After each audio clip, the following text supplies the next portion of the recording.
이 시간 마음과 뜻과 정성을 다하여서 우리 하나님께 예배드리겠습니다.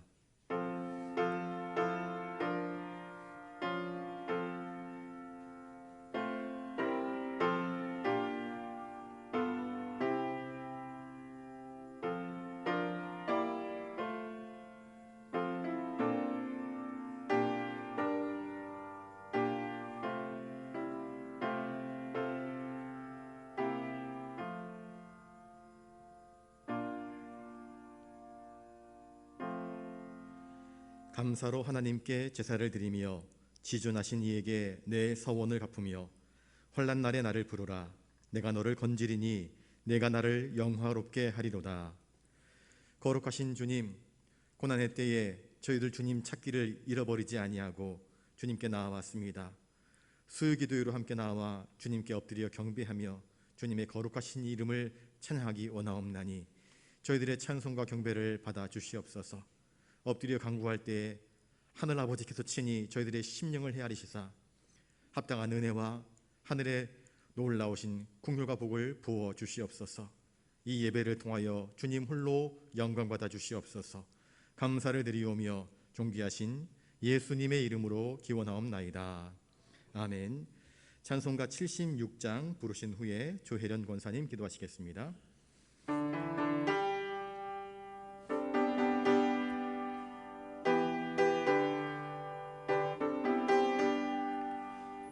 창조의 주 아버지께 감사 찬송 드립니다. 부름받은 자녀들이 주의 전에 함께 모여 찬송하고 기도하며 몸과 마음 모두서 주께 예배 드리오니 아버지여 받으소서. 은혜의 주 구세주여 용서하여 주옵소서. 허물 많은 죄인들이 주님 앞에 회개하니 거듭나게 해주시며 말씀으로 성장하여 서로 사랑하여 하나 되게 하옵소서. 능력의 주 성령이여 새 마음을 주옵소서. 구원받은 성도들이 주의 성령 충만하여 공부하신 주의 복음 땅끝까지 전파하여 하늘나라 세우도록 능력으로 이끄소서.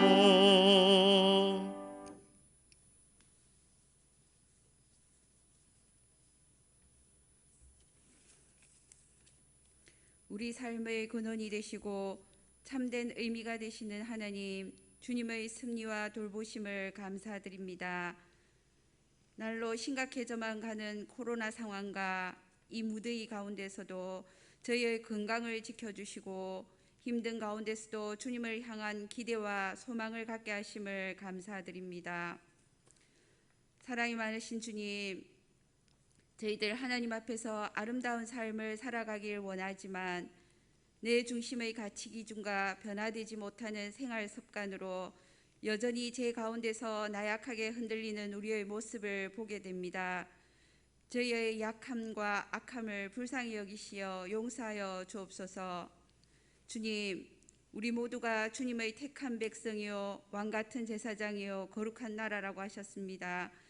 주님의 자녀로 삶 가운데서 주님의 향기를 내며 위기의 순간에서도 항상 승리할 수 있도록 저희에게 능력을 다하여 주옵소서. 전 세계가 코로나의 공포와 위기 속에서 날로 더 힘들어지고 있습니다. 하지만 그 가운데서도 하나님께서 저희와 함께 하시고 도와주시리라 믿습니다. 위기 속에서 서로를 탓하기보다는 나보다 남을 더 배려하고 사회의 질서를 잘 지키고 하나 되어 협조하는 사회에 좋은 영향력을 끼치는 본이 되는 그리스도인들이 되기를 원합니다. 저희가 간절한 마음으로 위기에 빠진 이 세계와 나라와 국민들을 위해 기도할 때 주님 저희의 음성을 들으시고 도와주옵소서. 여름철의 무더위, 코로나 상황 등으로 하나님 앞에 영적 안일함과 나태함에 빠지지 않게 저희를 항상 경책하여 주시고 앞으로도 저희의 삶의 계획과 우선순위를 하나님 앞에 바로 세워나갈 수 있도록 인도하여 주옵소서. 거짓되고 허탄한 것에 마음을 빼앗기지 않도록 주님의 말씀의 권세와 성령의 능력으로 저희를 충만케 하여 주옵소서. 여호와 라파 치료의 하나님, 병중에 있는 한우들 위로하여 주시고 빨리 쾌유할 수 있도록 도와주옵소서. 여러 가지 모양으로 또 어려움을 겪고 있는 영약의 지체들, 그 은밀한 그들의 기도를 들어주셔서 회복시켜 주시고 그들의 마음을 주님께서 만져주옵소서. 이 시간 목사님을 통하여 주시는 말씀이 오늘날 같이 불안하고 절망스러운 현실 속에서도 기쁨과 소망을 누리는 회복의 말씀이 되어 세상에서 그리스도인으로 아름다운 모습으로 살아가게 도와주옵소서.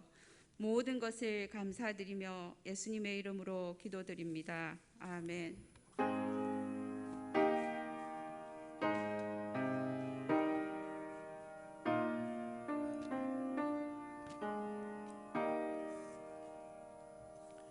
이 시간 하나님께서 우리에게 주시는 말씀은 구약성경 창세기 1장 20절부터 23절까지 말씀입니다.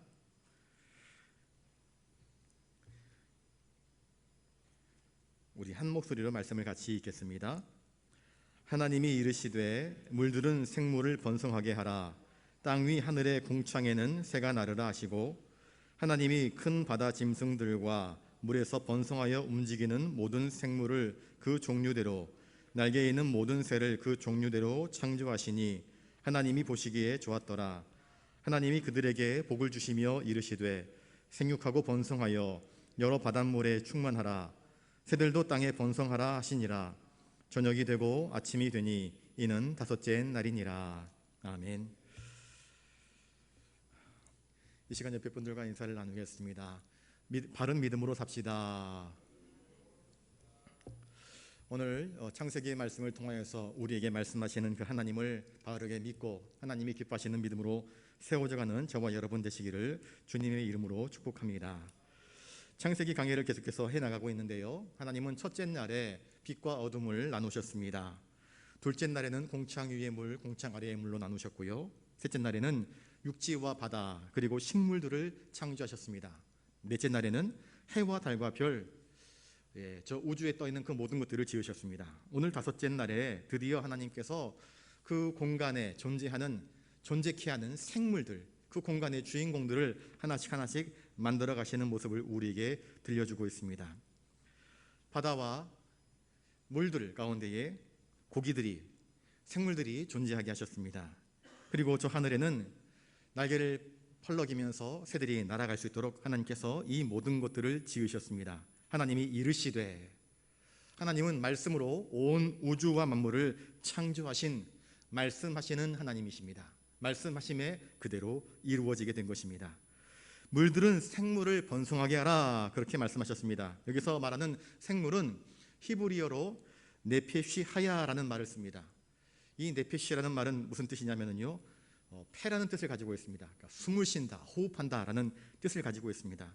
그러니까 모든 생물은 살아 숨쉬는 것들입니다. 바다에 있는 것들도요, 아가미가 있어서 숨을 쉽니다.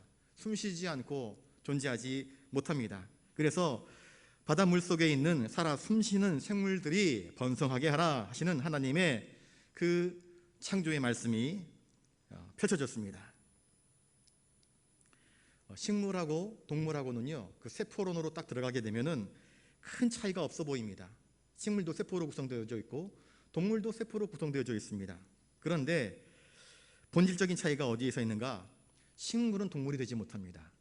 식물의 세포를 동물에 이식한다고 해서 그것이 동물에게 적용되는가? 안 됩니다. 그러면 동물의 세포를 식물에게 이식을 하면 그게 작용을 하는가? 적용 안 됩니다. 식물은 식물대로, 겉으로 볼 때는, 현미경으로 볼 때는 똑같은 세포로 구성되어져 있는데 식물의 세포와 동물의 세포는 전혀 다른 것입니다.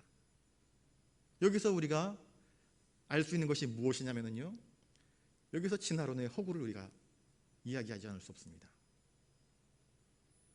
하나에서 출발했다고 한다면 그 근원이 같은 것 아니겠습니까? 그런데 성경은 그렇게 이야기하지 않습니다. 나중에 나오는 것 보시면 그 종류대로, 각 그 종류대로 하나님께서 각각 종류대로, 바다에 있는 물고기는 물고기의 종류대로, 하늘에 있는 새들은 새들의 종류대로, 나중에 여섯째 날에 땅 위에 있는 모든 동물들, 기는 곤충들은 그 각각의 종류대로 하나님께서 창조하신 것입니다. 이것이 진화론의 허구를 성경이 정면적으로 부인하는 것입니다. 그러니 이 식물의 원형질이 다르고 동물의 원형질, 세포 자체가 전혀 겉모양으로는 같아 보이지만 그 기능과 구조가 전혀 다른 것임을 우리에게 이야기해 주고 있습니다. 자, 번성하게 하라 하는 말은 원래의 뜻은 헤엄치게 하라, 그리고 기는 것은 기게 하라. 바닷물 속에 있는 많은 생물들이 이 바다 가운데에 풍성하게 번성하게 하라 하나님께서 말씀하셨습니다. 놀라운 것은 어부들이 그렇게 많이 고기를 잡아내는데도 바다에는 그 어종량이 늘 풍성하게 존재하는 것입니다. 그런데 인간이 지나친 욕심으로 아직 잡아먹어서는 안 되는 그 새끼 고기들까지도 다 그냥 싸그리 잡아버리게 된다고 한다면 바다에 있는 그 많은 물고기들도 하나님께서 번성하라 그러셨으니까 자기의 목숨을 다해서 번성을 합니다. 혹시 동물의 왕국 그런 데 보시면 연어가 자기가 태어난 하천으로 이렇게 거슬러 올라가는 것을 보신 적이 있으십니까? 연어는요, 제가 울진에서 군 생활을 했는데 거기 왕피천이라고 바다가 저기 하천이 있습니다. 거기로 연어가 올라옵니다. 그래서 연어가 올라오는 시기에는 낚시꾼들이 낚시를 하다 걸리면, 그래서 연어를 잡으면 그 벌금을 내게 되어 있습니다. 연어가 한 이만큼 합니다. 그리고 몸을 가르면 안에 살이 맑았습니다. 그 연어가 왜 올라오는지 아십니까? 자기가 살던 하천을 떠나서, 어릴 때 떠나서 바닷가로 나가서 수천 리를 떠돌다가 다시 새끼를 날 때가 되면은 암컷 수컷이 그 자기가 살았던 하천으로 올라옵니다.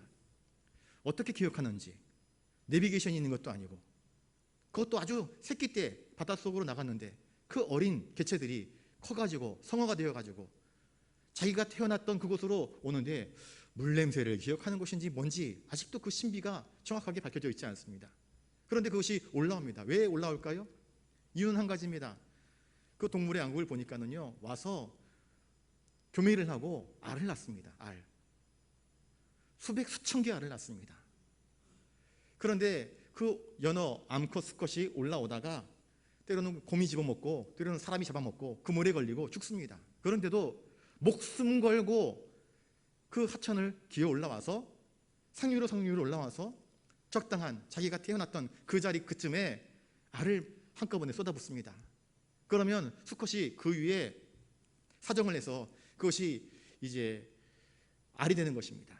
그 알이 이제 부화가 되게 되면 다시 또 하천으로 들어가서 이 새끼 연어들이 또 전 세계 바다를 떠돌다가 다시 또 성어가 되면 하천으로 되돌아오는 그 일들을 반복하는 것입니다. 하나님께서 바다의 모든 생물들은 번성하라 하니까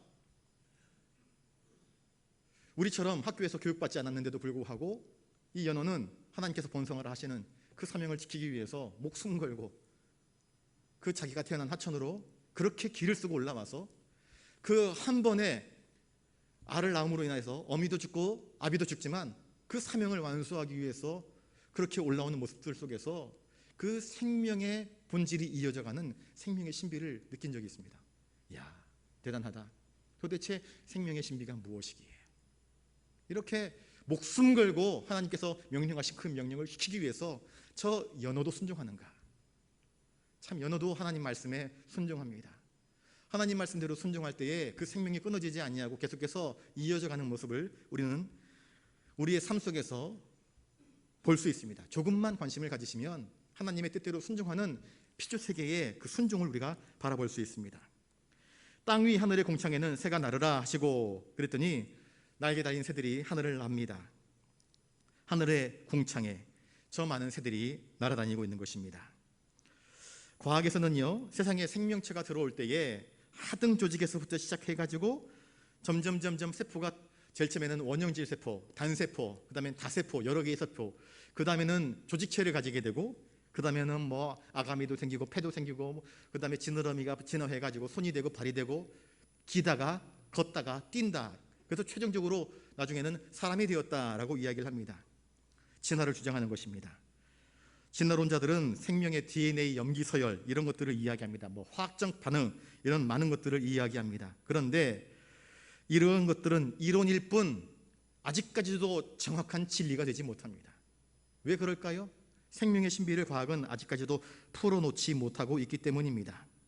그저 비생명체와 생명체 사이의 차이는 현재 지식으로는 다리를 놓을 수 없습니다. 과학은요, 이렇게 이야기합니다. 우주에 우연한 것들이 존재해서 그것들이 꽝 부딪혀가지고 빅뱅이 이루어졌고, 그 빅뱅 속에서 수많은 화학적인 반응들, 연쇄 반응들 부딪혀서 거기에서 무언가 최초의 세포가 발생했다라고 이야기를 합니다. 참 들으면 들을수록 신앙을 가진 사람은 이해할 수 없는 그런 논리를 펼칩니다. 이 시대의 가장 유명한 자연과학자들도 자연 과정에 의한, 그러니까 저절로 생명이 나게 되었다라는 것을 증명해내지 못하고 있습니다. 증명할 수도 없고요. 존재하는 모든 생명체는, 이거는 생태학이 이야기하는 것입니다. 존재하는 모든 생명체는 이전의 생명체에서 비롯된 것이다라고 이야기를 합니다. 그러니까 생명은 생명으로부터 비롯된 것이다라고 이야기를 합니다. 그렇다고 한다면 진화론은 허구라는 것을 과학이 이야기하고 있지 않습니까? 그런데 우리들 학교에서 아이들은 진화론만 배웁니다. 창조론 배우지 않습니다. 모든 원생체가 뭐냐면요, 스스로 생명을 증식할 수 있는 능력이 있고 생명력이 있는 가장 작은 단위의 원형질, 세포를 의미합니다. 그런데 이 모든 원생체는 이전에 있었던 원생체에 의하여서 증식이 되는 것입니다. 그것은 본질적으로 이 생명이라고 하는 것이 창조가 아니면은 이야기할 수 없는 것임을 분명히 못 받고 있는 것입니다. 생명은 생명에서부터 비롯된다. 그러니 그 생명은 누가 만든 것인가? 우연이라고요? 아닙니다. 하나님께서 이 생명을 지으셨다라고 성경은 분명히 우리에게 들려주고 있습니다. 말씀으로 모든 생명체들을 하나님께서 지으신 것입니다.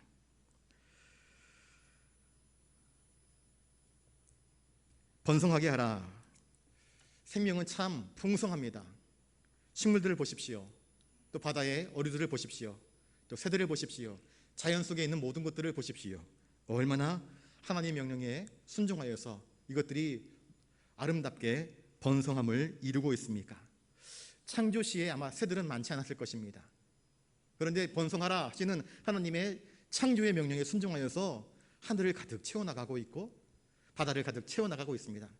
맨 처음에 하나님은 사람을 지으실 때에 아담과 하와를 짓지 않았습니까? 그들에게 무엇라고 명령하셨습니까? 생육하고 번성하라 말씀하셨습니다.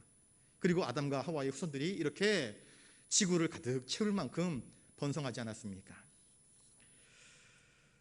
하나님은 자신의 주변에 네페시하야, 살아있는 생명체들, 이 생명체들이 호흡하며 숨쉬며 하나님께 찬송과 영광, 각자의 자리를 지키면서 하나님께서 말씀하시는 그 명령에 순종하면서 하나님의 기쁘신 뜻대로 살아가는 그 모습들을 바라보시면서 기뻐하신다, 성경은 우리에게 들려주고 있습니다.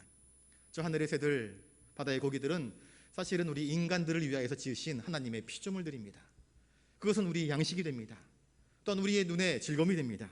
우리의 기쁨이 됩니다. 하나님 보시기에 아름다운 것은 또한 우리들이 보기에도 아름다운 것이고 우리에게도 유익한 것입니다. 생태학적으로 물고기와 새는요 거의 유사하다고 합니다. 그런데 물고기는 바다를 헤엄치지만, 바다를 날지만 새는 하늘을 납니다. 물론 날치가 바다에서 뿅 날아가지고 그 바다 위 수면 위를 한 몇십 미터 혹은 몇백 미터 날아갈 수는 있다고 하지만 새처럼 날아가지 못합니다.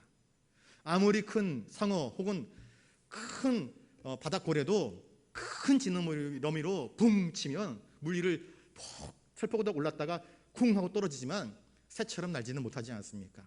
새는 새이고 물고기는 물고기입니다. 세포학적으로 가게 되면은 같은 세포 구조를 가지고 있다 할지라도 그 기능이 전혀 다르게 되어 있습니다. 새는 날도록 지음받았고 물고기는 헤엄치도록 그렇게 지음받은 것입니다. 새는 하늘에서 살아야 됩니다. 물고기는 바다에서 살아야 됩니다. 물고기가 나는 걸 보신 적이 있으십니까?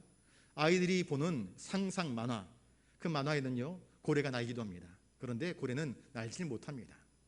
날 수 있도록 지음받은 것이 아니기 때문입니다. 고래는 물속에서 살아야 됩니다. 물 밖에 나오면 견디지 못하고 숨이 막혀서 죽어버리고 마는 것입니다. 모든 피조된 세계들은 바다에 있는 물고기가 하늘에 있는 새들이 각각 종류대로 번성하라 하였더니 하나님 명령대로 순종하였습니다. 지금도 그것은 그 하나님의 창조의 법칙을 지켜나가고 있습니다. 우리 역시 마찬가지입니다. 각자의 삶의 자리가 있습니다. 우리에게 허락하신 삶의 자리가 있는 것입니다. 그 자리를 믿음으로 잘 지키면서 성도답게 살아가는 것이 우리에게 참으로 필요한 것입니다. 자, 이 모든 생명체들에게 하나님은 번성함의 복을 허락하여 주셨습니다. 생물은 얼마나 번식력이 좋은지 수많은 어류들이 알을 낳고 부화하는 과정을 한번 보십시오. 아까 연어를 이야기했는데 연어 한 마리, 한 쌍이 그 하천 위로 올라오게 되면 수천 개 알을 낳습니다. 수천 개입니다. 한 마리가. 그 중에서 수정이 돼가지고 치어가 나가가지고 바다로 들어가는 고기 수는 수천 알개 중에서 몇 개 되지 못합니다. 수백 개가 될지 모르겠습니다.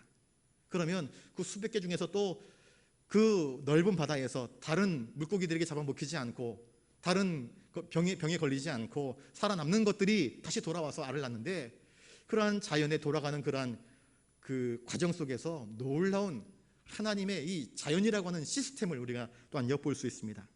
놀라운 생명의 신비입니다. 식물들 역시 마찬가지로 얼마나 많이 번성합니까? 성경에 보시면 30배, 60배, 100배의 열매를 거두리라 그랬는데, 여러분 식물은 정말로 많은 열매를 맺습니다. 한 해만 맺습니까? 매해 해 때마다 해가 지나면 지나갈수록 첫 해 때는 3개를 맺었다고 한다면 둘째 때는 가지가 더 많이 벌어져 가지고 더 많은 열매들을 맺지 않습니까? 식물들이 얼마나 하나님 명령에 순종하여서 많은 열매를 맺습니까? 그리고 자기와 똑같은 나무들을 얼마나 많이 재생해냅니까? 그것들이 열매들이 떨어져서 땅에 심겨지게 되면 또한 꽃가루가 날려서 꽃씨가 떨어져서 또 사방으로 번져서 얼마나 많은 식물들이 자라나게 됩니까? 이 생명의 신비가 놀랍고 신비합니다. 다섯째 날 지으신 생명의 특징은 하나님께서 번성하라 하셨으니 참으로 풍성합니다.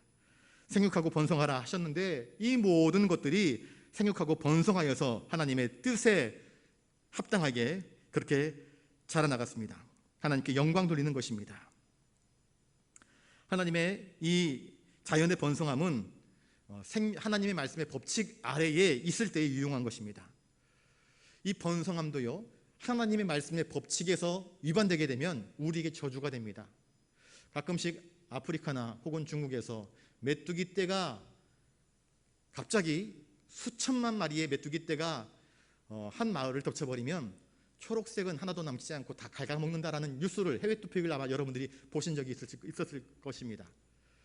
하나님의 창조 법칙을 초과해버린, 그것을 넘어버리는 그러한 모습들은 우리 인간에게 큰 저주거리가 되어버리고 맙니다.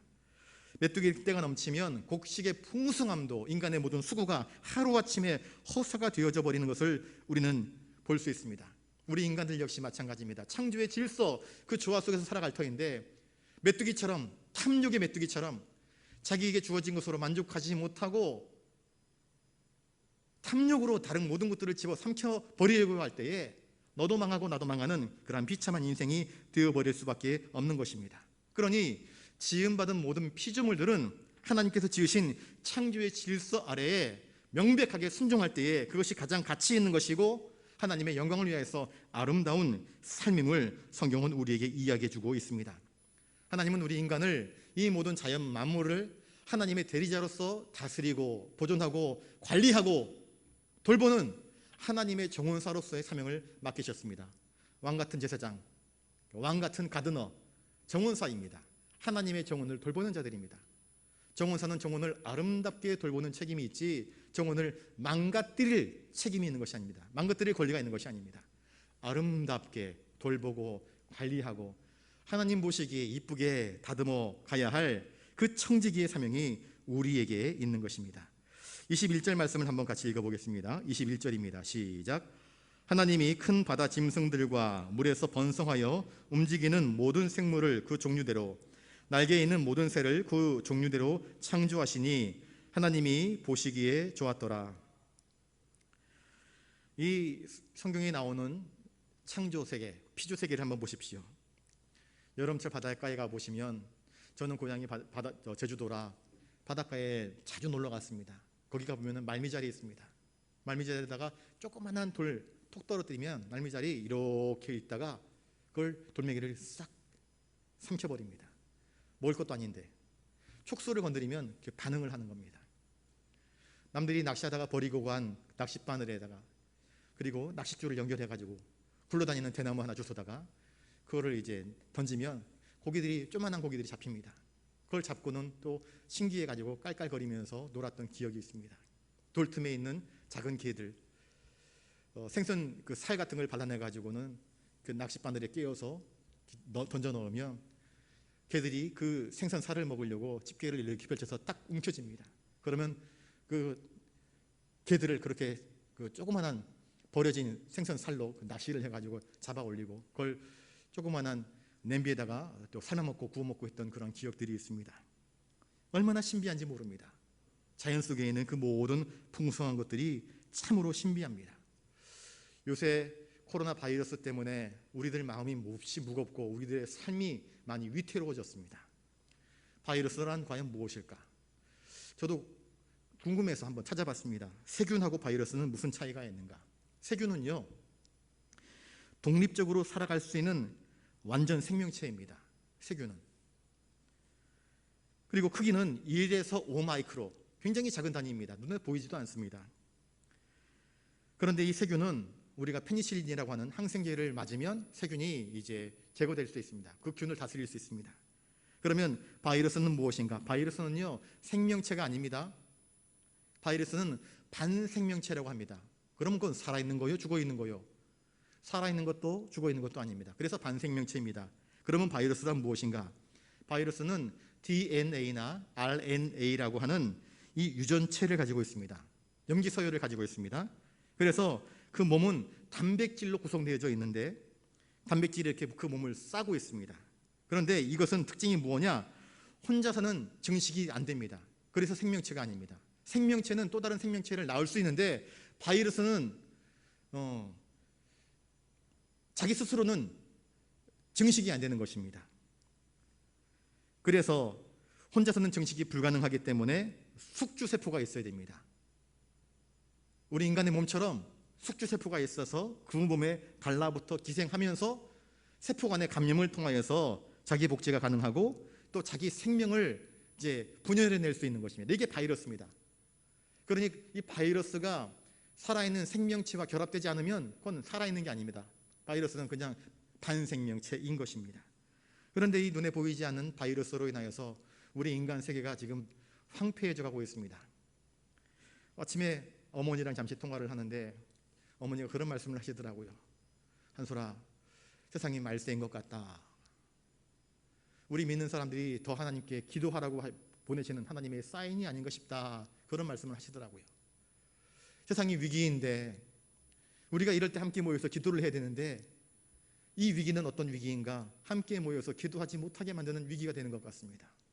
함께 모여서 목 놓아 부르짖어야 할 터인데 목 놓아 부르짖지 못하게 합니다. 왜? 바이러스가 감염될 수 있으니까. 참 이것이 우리 신앙생활을 얼마나 위협하고 있는지 모르겠습니다. 아무튼 하나님께서 창조하셨는데 큰 바다 짐승들과 또 물에서 번성하여 움직이는 모든 생물들을 그 종류대로 지으셨다, 그렇게 말씀을 하고 있습니다. 제가 집에서 열대를 길러본 적이 있습니다. 지금도 집에 어항이 몇 개 있는데요. 가장 흔히 기르는 그 어종이 구피입니다. 구피. 3세 4cm 정도 되는 꼬리가 알록달록하고 빨간색, 파란색 여러 가지 색이 있는 구피들을 사람들이 굉장히 좋아합니다. 구피는 난태생이라고 합니다. 구피가 새끼를 낳는 과정을 보면은요, 이제 암컷이 배가 빵빵해지면 자꾸 이제 위로 올라갔다 내려왔다 하고, 그 집에 혹시 수초가 있으면 수초 틈 사이에서 몸을 막 자꾸 비빕니다. 그러면 갑자기 힘을 주면 이제 동그란 게 떨어지면서 꼬리를 팍 펼칩니다. 그리고 태어난 그 새끼 치어는 태어나자마자 바닥으로 쑥 숨습니다. 왜? 이 구피는요, 새끼를 낳았는데 자기 새끼가 자기 새끼인 줄 알지 못합니다. 움직이는 것은 다 먹어버립니다. 그러니 살기 위해서 본능적으로 밑에 자갈 속으로 혹은 이 수중 식물 속으로 그렇게 숨어야지 살아갈 수 있습니다. 그렇게 이제 구피는 생명을 보존합니다. 또 다른 열대가 있는데, 이 아프리카에서 나오는 열대가 있습니다. 구중부화를 하는 물고기라고, 이름이 마우스 브리더라고 합니다. 새끼를 낳습니다. 이제 알을 낳으면 순놈이 그거를 수정을 시킵니다. 그러면 암놈이 그 알을 자기 입에다가 넣습니다. 자기가 낳은 알들을 이제 순놈이 수정시켜주면 알을 입에다가 물고 다니는 겁니다. 그래서 입에서 그걸 보글보글 돌리면서 그걸 부화를 시켜냅니다. 시간이 흘러보면은요, 이 새끼들이 눈이 보입니다. 어미가 입을 쫙 벌리면 새끼들이 밖으로 나와서 모이를 한참 먹다가 닭이 그러는 것처럼, 뿅아리가 막 먹이를 먹다가 암탉이 날개를 쫙 펼치면 새끼들이 와르르 몰려드는 것처럼, 이 어미가 입을 쫙 벌리면 새끼들이 밖에서 막 모이를 주워 먹다가 어미가 사인을 보내서 입을 쫙 벌리면 다시 입 안으로 다 숨습니다. 그러면 새끼들이 어미 입 안에서 보호를 받는 것입니다. 그동안 어미는 먹지를 못합니다. 먹지를 못해요. 새끼들을 보호해야 되기 때문에 살이 쭉쭉 빠집니다. 그런 생명의 신비를 바라보게 되면 도대체 이게 참 무엇일까 하는 생각을 참 많이 해보았습니다. 그 위에도 많은 생명체들의 신비가 있습니다. 애플스네일이라고 하는 아프리카에서 나오는 노란색 달팽이가 있습니다. 그 달팽이는 암컷 수컷 구별이 잘 안 됩니다.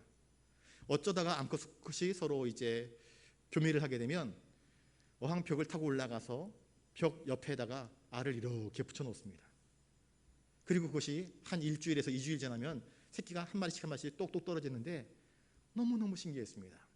저희 집사람이랑 동두천에서 있을 때 그 애플스네일이라는 것을 기르면서 그 생명의 신비가 이렇게 놀랍구나 하는 것을 본 적이 있습니다. 아무튼 이 하나님께서 만들어 놓으신 자연의 이 생명의 신비는 참 인간의 과학으로 무엇이라 규정짓기 어려운 놀라운 신비함이 있습니다. 자, 물에서 번성하여 올라오는 모든 생물들을 그 종류대로, 아까도 말씀드렸다시피 그 종류대로 창조하셨다.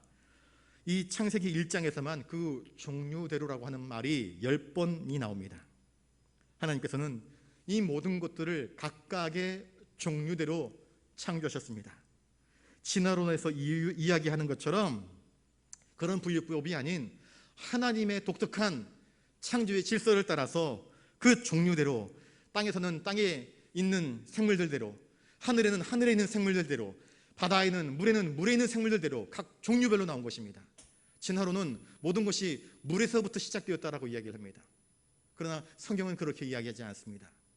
하늘의 것은 하늘의 것들대로, 땅 위의 것들은 땅 위의 것들대로, 바다의 것들은 바다의 것들대로 하나님은 각각 그 종류대로 지으셨다, 그렇게 말씀을 하고 있습니다.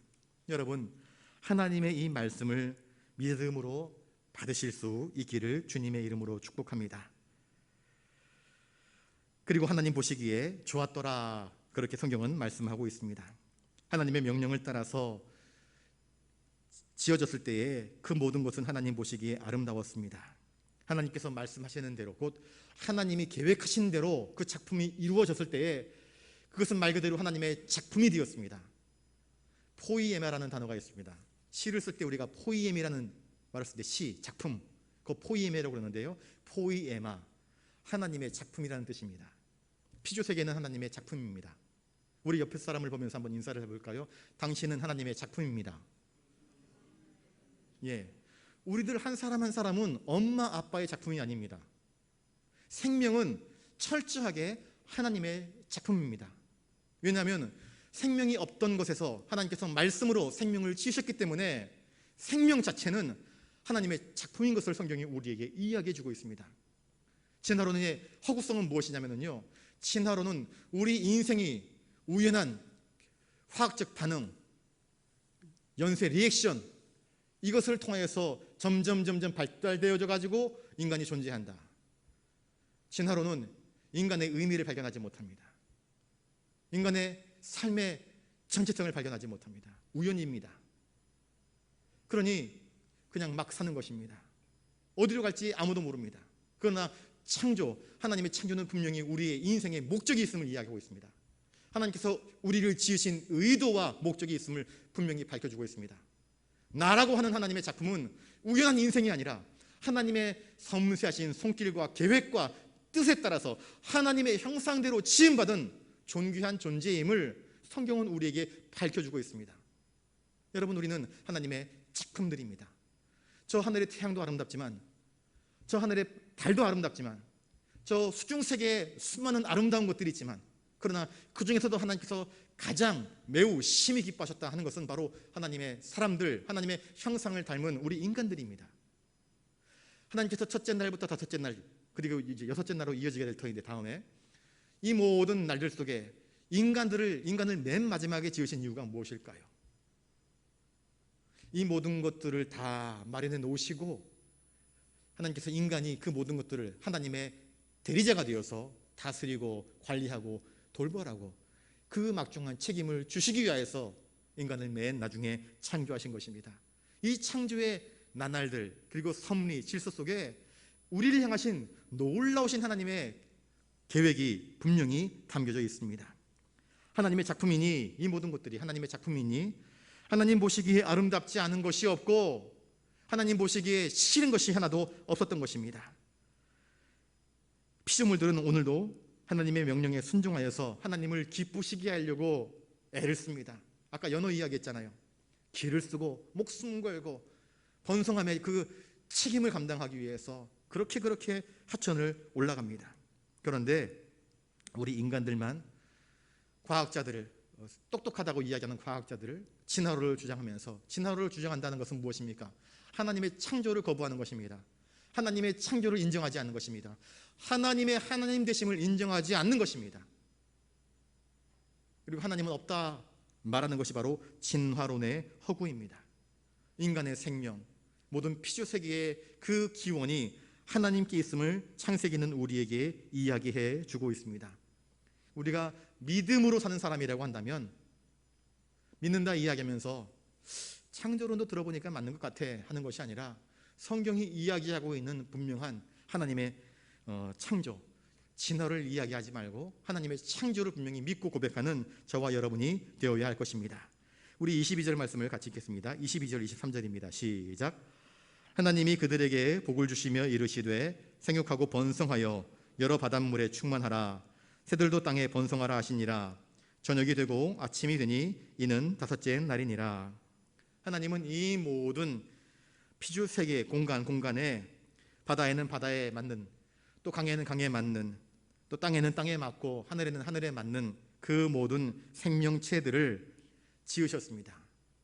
그리고 생육하라 번성하라 말씀하셨습니다. 생육하라 번성하라 하는 것은 무엇일까요? 22절에 보시면 하나님이 그들에게 복을 주셨다. 그들, 바다의 물고기들에게, 바다의 그 기어다니는 군소에게, 오징어에게, 문어에게, 눈에 보이지 않는 작은 미생물에게까지도 복을 주셨다 말씀하십니다. 그 생명체들이 생명체의 기능과 역할들을 다 함으로써 하나님 명령대로 순종하라 그렇게 말씀하셨습니다. 그리고 그들에게 복을 주십니다. 생육의 복을, 번성의 복을 주십니다. 생명이란 점점 쇠약해져 가는 것 아니겠습니까? 그 생명이 끊어지지 않고 또 다음 생명으로 이어져 갈 수 있도록 하나님은 생명의 번성함의 복을 주신 것입니다.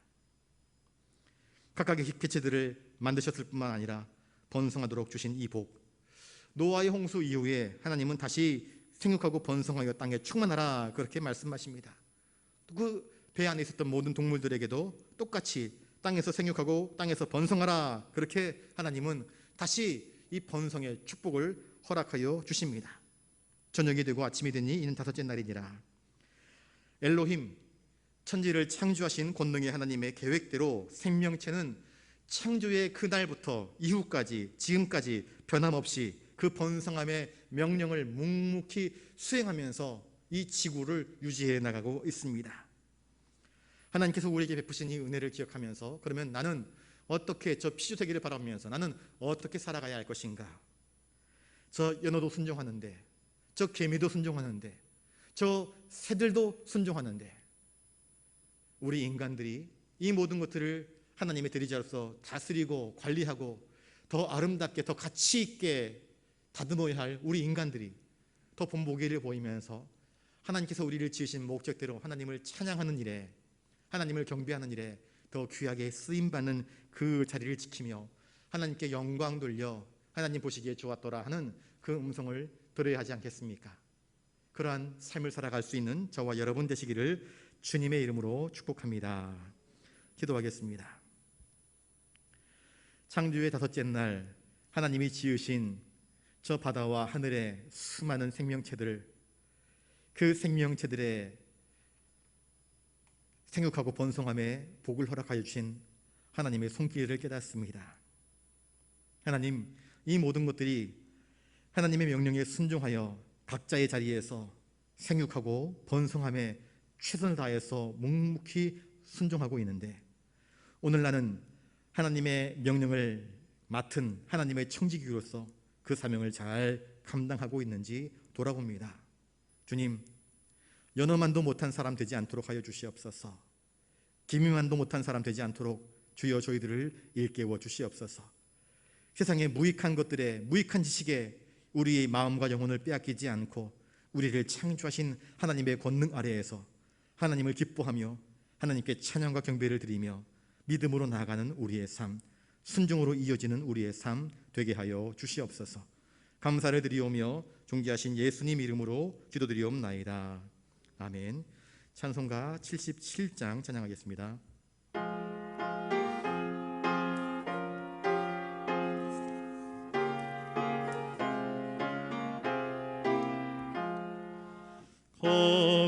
거룩하신 하나님, 전능하신 아버지, 우주 만물 창조하신 살아계신 하나님, 아름다운 세상에 우리 살게 하시니 거룩하신 하나님께 경배 찬양합니다.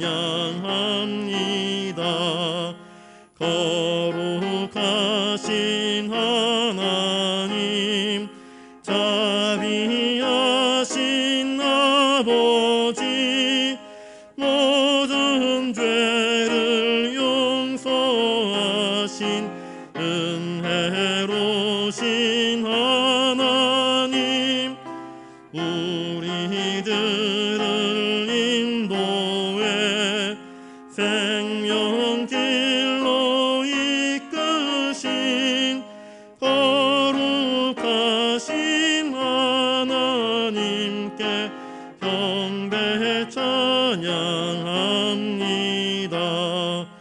거룩하신 하나님, 영원하신 아버지, 영생하는 말씀으로 복을 주신 하나님, 이 세상을 진리로 이끄시는 하나님, 거룩하신 하나님께 감사 찬양합니다.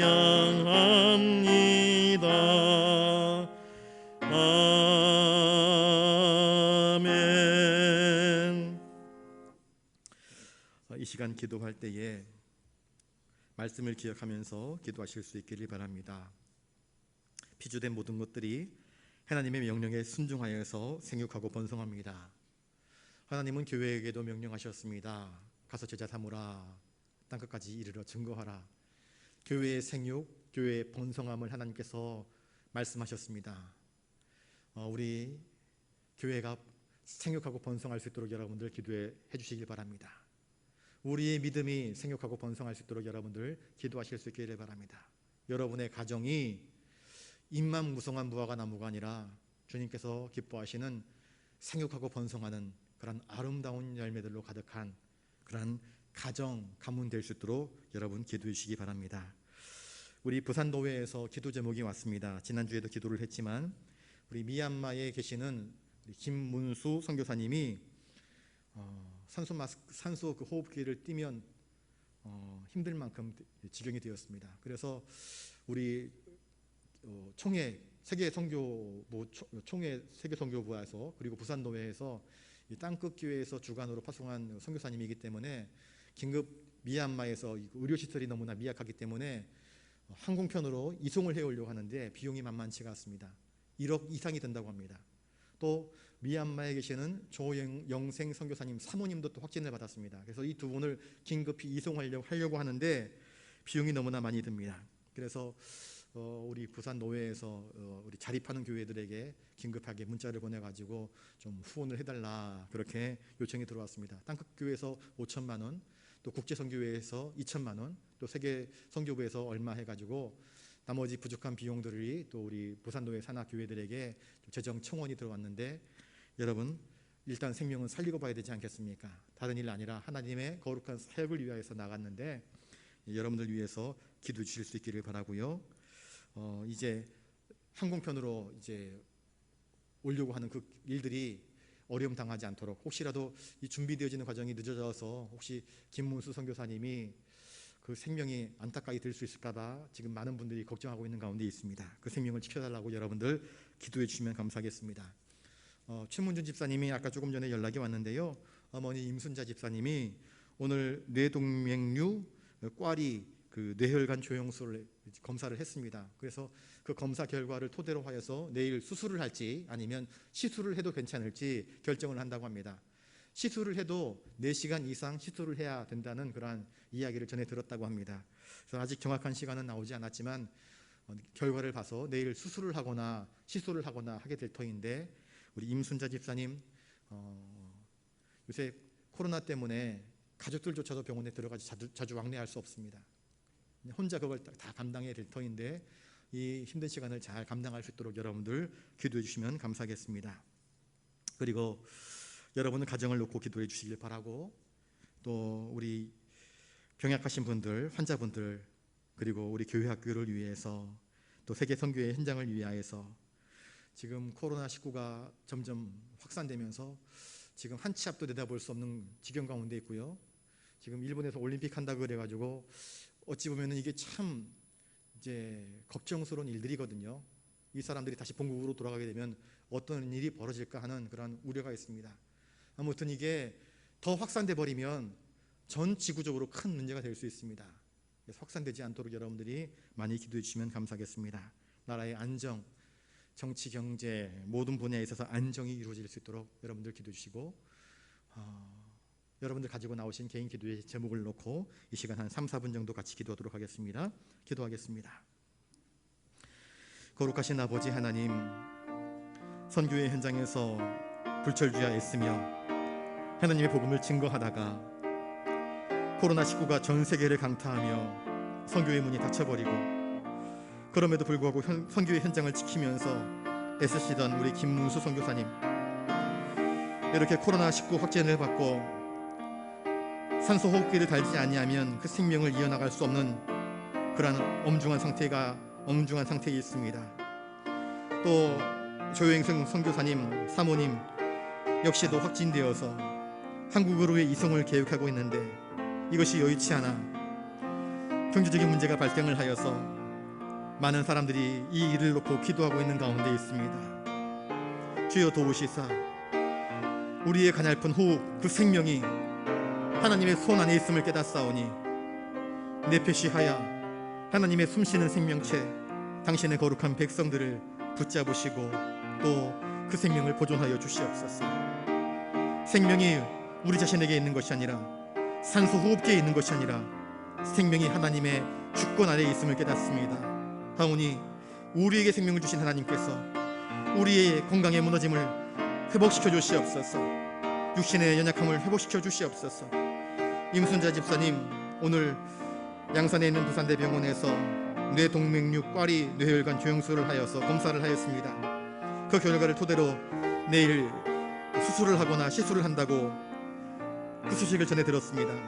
주님, 병상에 혼자 계시는 우리 임순자 집사님을 붙잡아 주시옵시고 그 마음이 두려움과 떨림 없이 담대함으로 수술을 맞이할 수 있도록 도와주시옵시고 시술을 할 수 있도록 도와주시옵소서. 어떠한 일들이 펼쳐지든지 간에 하나님의 도우심을 확신하며 믿음으로 기도하면서 찬송 부르며 그 병실로 그 수술실로 들어갈 수 있도록 도와주시옵소서. 하나님이 전능하신 손길로 붙잡아 주시어서 세포 하나하나마다 혈관 하나하나마다 간섭하여 주시고 역사하여 주시옵소서. 집도하는 의사 선생님의 손길을 능하게 붙잡아 주시옵시고 또 돕는 간호사들 손길을 붙잡아 주시어서 치료하는 모든 과정 가운데에 1.1획도 흐트러짐이 없이 온전하게 이루어질 수 있도록 도와주시옵시고 그리고 회복되어지는 모든 과정 속에서 하나님의 영광과 하나님의 살아계심과 하나님의 구원을 체험할 수 있도록 주여 도와주시옵소서.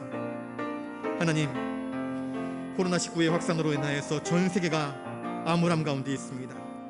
언제 이 코로나의 공포가 구름이 물러갈지 아무도 예측할 수 없는 상황 가운데 있습니다. 백신이 제때 공급되지 않아서 많은 사람들이 두려워하고 있습니다. 경제가 위축되고 서울은 4단계 또 부산은 3단계 또 언제 전 지역이 4단계가 될지 알지 못하는 상황 가운데 놓여 있습니다. 주여 은혜를 베풀어 주시옵소서. 주여 저희들을 도와주시옵소서. 우리의 생명이 하나님의 것임을 깨닫습니다. 눈에 보이지 않는 바이러스로 인하여서 우리의 인생들이 안타까운 생명들이 그 목숨을 잃어가고 있는 가운데 있사오니 주여 긍휼을 자비를 베풀어 주시옵소서. 하나님의 치유하시는 광선으로 이 모든 악한 질병들에게서 우리가 헤어남을 얻을 수 있도록 도와주시옵소서. 정치, 경제, 국방, 교육, 문화 어느 것 하나 완전하지 못하고 삐그덕거리며 여기저기서 신음소리를 내고 있습니다. 백성들의 탄식소리, 그 눈물이 우리들 곁에서 너무나 자주 목격됩니다. 하나님 도와주시옵소서. 우리 다음 세대들이 어떻게 이 암담한 시대를 살아갈지 너무나 걱정됩니다. 주여 도와주시옵소서. 주여 은혜를 베풀어 주시옵소서. 주님밖에 의지할 이가 없사오니 주여 우리의 모든 생애를 붙잡아 주시옵시고 아득한 이 길을 헤쳐나갈 수 있도록 주님 우리에게 빛을 허락하여 주시옵시고 갈 길을 보여주시옵소서. 주여 우리에게 참 좋은 정치 지도자를 보내주시옵시고 참 좋은 믿음의 사람들을 허락하여 주시옵소서. 함께 주님의 일들을 잘 감당해 나가며 주님 맡기신 이 교회를, 이 가정을, 이 세상을 바르게 이끌어갈 수 있도록 주여 도와주시옵소서. 주여 오늘도 이 저녁에 여러 가지 기도의 제목들을 가지고 나와 주님의 도우심만을 간구합니다. 가냘픈 신음소리처럼 하나님께 부르짖을 때에 주님 들으시고 기억하시고 응답하여 주시옵소서. 우리의 두서없는 기도를 주님 헤아리시사 하나님 감찰하시고 가장 형통한 길로 가장 복된 길로 다만 저희를 인도하여 주시옵소서. 주님께 모든 것 맡깁니다. 주여 우리의 손을 붙잡아 주시옵소서.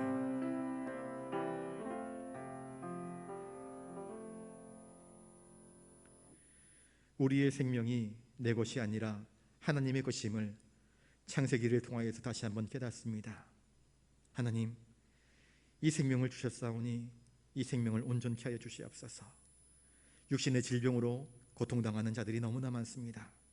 선교의 현장에서 주님 사역하다가 고통당하고 계신 우리 미얀마 김문수 선교사님, 또 조영생 선교사님 사모님 코로나 확진받아 한국으로의 이송을 계획하고 있습니다. 모든 일에 합력하여 선을 이룰 수 있도록 하나님 개입하여 주시옵시고 은혜 내려 주시옵소서.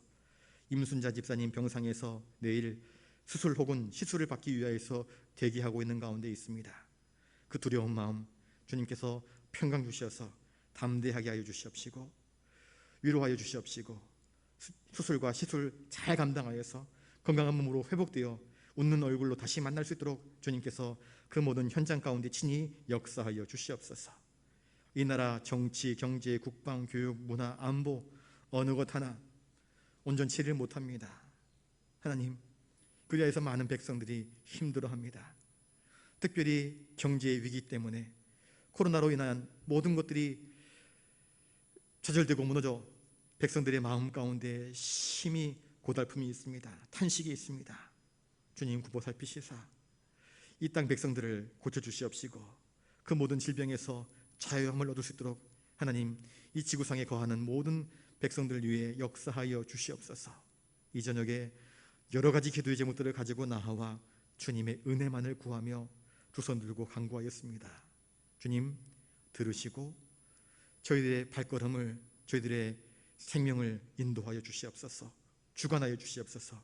빛으로 가장 좋은 길로 생명수의 강가로 저희들을 인도하여 주시옵소서. 주님만 의지합니다. 돌아가는 발걸음도 함께하여 주시옵소서. 모든 것 주님께 맡기옵고 존귀하신 예수님 이름으로 기도드리옵나이다. 아멘. 이제는 우리 구주 예수 그리스도의 은혜와 하늘 아버지의 놀라우신 사랑하심과 성령의 감동 감화 역사 교통하심이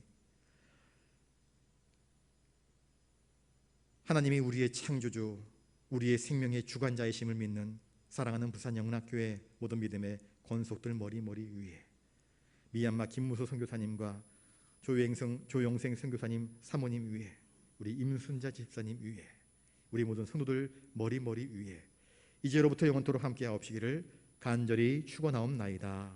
아멘.